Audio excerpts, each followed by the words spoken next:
So in this example, we are going to be determining a distance. And we're going to use the distance formula, which is d for distance. That's equal to r times t. And r is the rate of speed, and t is the time. So you can imagine if you are going 70 miles per hour and you drive for 2 hours, that's 70 times 2, you went 140 miles. So here for this example, it says the Daytona 500 is an annual NASCAR race held in Daytona, Florida. It is a 500-mile long race held on a 2.5-mile oval track. That's a very, very big track.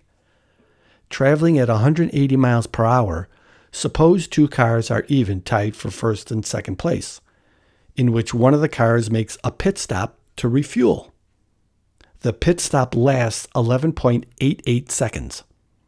By the time the car leaves the pit stop, how much further is the second car from the one that made the pit stop?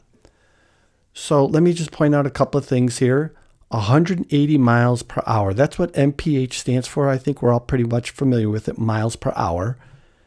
And then over here, we have 11.88 seconds.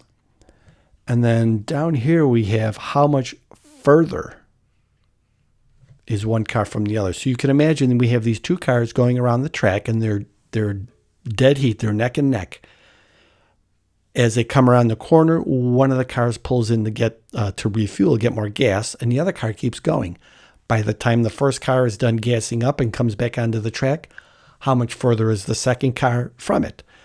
So what we have here is we have two units of measure. We have hours and we have seconds. They're both measures of time, t, but they're two different measures of time. One is an hour and one is in seconds.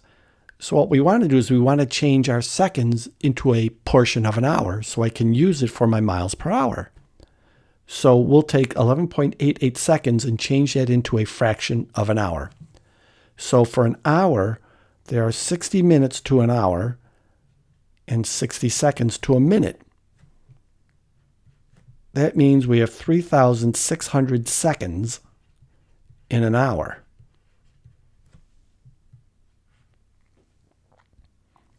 So if 11.88 seconds went by, what fraction of an hour is that? Well, we simply take 11.88 and we divide that by the 3,600 seconds. So what portion is 11.88 of the hour, which is 3,600 seconds? That's 0.0033 hour. So 0.0033 of an hour is the same as 11.88 seconds. So to determine our distance, that's going to be our rate of speed, which is 180. And how long has it been going at 180? Well, it's been going 0.0033 of an hour. And we just multiply the two together. 180 times 0.0033. So the distance then is 0.594 mile. So when the first car pulls over to refuel and the second car keeps going, by the time the first car comes back onto the track, the second car is more than a half a mile away from the first one. And I think we got it.